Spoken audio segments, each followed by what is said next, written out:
हरिर्नाम हरिर्नामैव केवलम कलौ नस्तेव नस्तेव नस्तेव गतिरन्यथा। श्री श्री गुरवे नमः।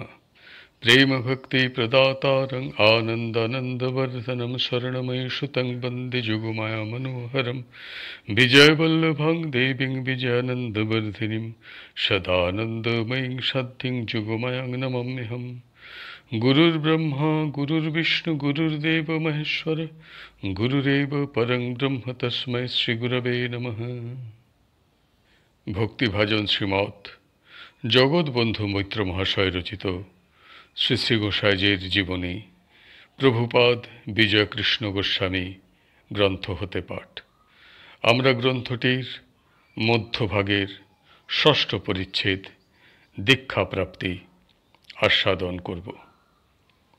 ধর্মলাভ করিতে হইলে, ভগবানকে লাভ করিতে হইলে সদ্গুরুর নিকট দীক্ষা গ্রহণ করিতে হয়।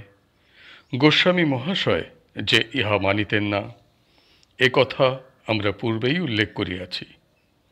কিন্তু ধর্মলাভ ও ব্রহ্ম সাক্ষাৎকার করিতে হইলে গুরুকরণ অবশ্য কর্তব্য। সদ্গুরুর নিকট দীক্ষিত না হইলে কিছুতেই ধর্মলাভ ও ভগবৎ প্রাপ্তি হয় না। ধর্মরাজ্যে গুরুকরণ রূপ সনাতন অখণ্ড নিয়ম আবহমান কাল হইতে সকল দেশের সকল সম্প্রদায়ের মধ্যে প্রচলিত রহিয়াছে।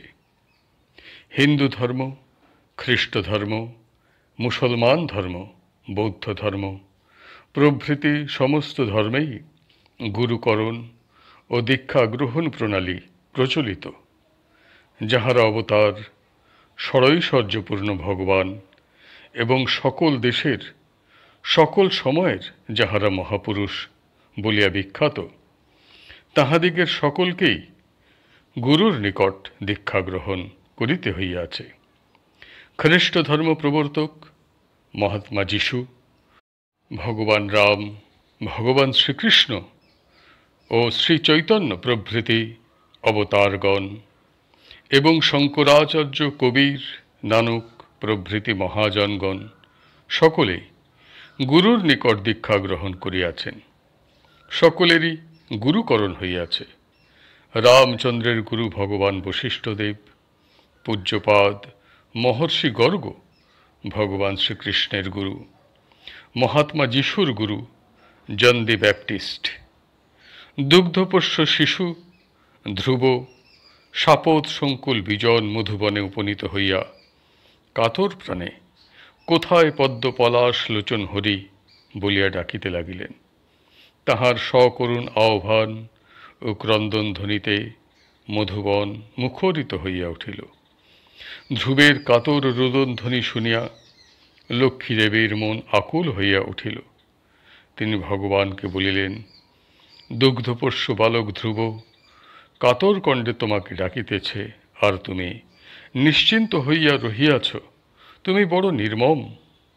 জগজ্জননী কমলার বাক্য শ্রবণ করিয়া ভগবান সহাস্য বদনে বলিলেন, সৃষ্টি সংরক্ষণ ও পরিচালন করিবার জন্য আমি যে সকল সনাতন নিয়ম প্রতিষ্ঠিত করিয়াছি তাহা ভঙ্গ হইতে পারে না। গুরুকরণ ব্যতীত কেহ কখনো আমার সাক্ষাৎ লাভ করিতে পারি না। এই সনাতন বিধি আমি স্থাপন করিয়াছি। আবহমান কাল হইতে এই নিয়ম অনুসারে কার্য হইয়া আসিতেছে। ধ্রুবের জন্য সেই নিয়ম ভঙ্গ হইতে পারে না। তবে আমি ইহার উপায় স্থির করিয়া রাখিয়াছি, অচিরেই তাহার মনোরথ সিদ্ধ হইবে। এই বলিয়া তিনি দেবর্ষি নারদকে মধুবনে প্রেরণ করিলেন। দেবর্ষি তথায় যাইয়া ধ্রুবকে দীক্ষা দিলেন। দীক্ষান্তে ভগবান ধ্রুবের নিকট প্রকাশিত হইয়া তাহাকে কৃতার্থ করিলেন। গোস্বামী মহাশয় গয়াতে আকাশ গঙ্গা পাহাড়ে মানস সরোবরবাসী পরমহংসজির নিকট দীক্ষা গ্রহণ করিয়া সিদ্ধাবস্থা লাভ করিবার পর ওঙ্কারনাথ নিবাসী পরলোকগত প্যারিলাল ঘোষ মহাশয়কে তাহার পত্রের উত্তরে লিখিয়াছিলেন যে জীবন্ত সদ্গুরুর নিকট দীক্ষা গ্রহণ না করিলে কিছুতেই ব্রহ্মদর্শন হয় না।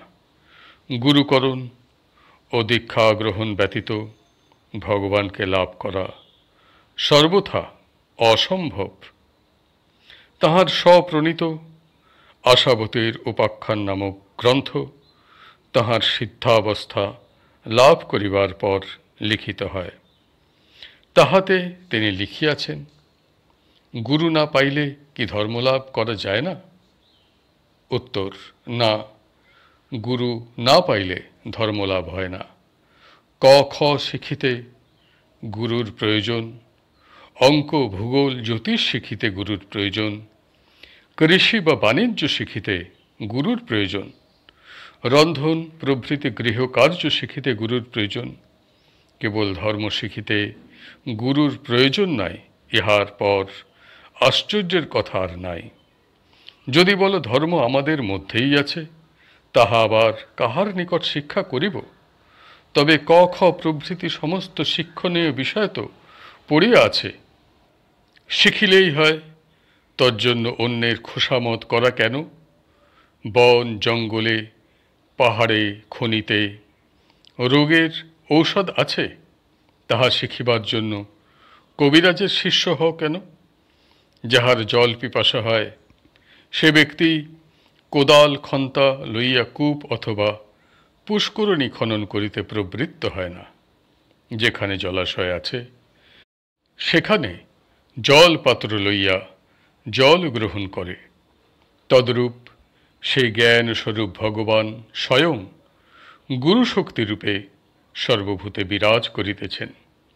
যেখানে যেরূপ প্রকাশ পাইয়াছেন সে স্থান হইতে সেই রূপ শিক্ষা লাভ করিয়া থাকি। যেখানে প্রেম ভক্তি বিশ্বাস পবিত্রতা রূপে প্রকাশ পাইতেছেন সে স্থান হইতে তাহা গ্রহণ করিতে হইবে। ধর্ম একটি প্রণালী নহে, স্বয়ং ভগবানই ধর্ম। বাক্য নহে শক্তি, ধর্মমত নহে কিন্তু সম্ভোগের বস্তু। যিনি এই পরাশক্তিকে দেখাইয়া দেন, অন্তরে জানাইয়া দেন, তিনি গুরু। যিনি যে বিষয়ের শিক্ষা দেন তিনি সেই বিষয়ের গুরু। সকলের পদানত হইয়া পদধূলি লইতে লইতে অহংকার নষ্ট হইয়া হৃদয় এইরূপ বিনীত না হইলে গুরু দর্শন হয় না। আজকের পাঠ এইখানেই সমাপ্ত হল। হরি বল, হরি বল, হরি বল। জয় গুরুদেব, জয় গুরুদেব, জয় গুরুদেব।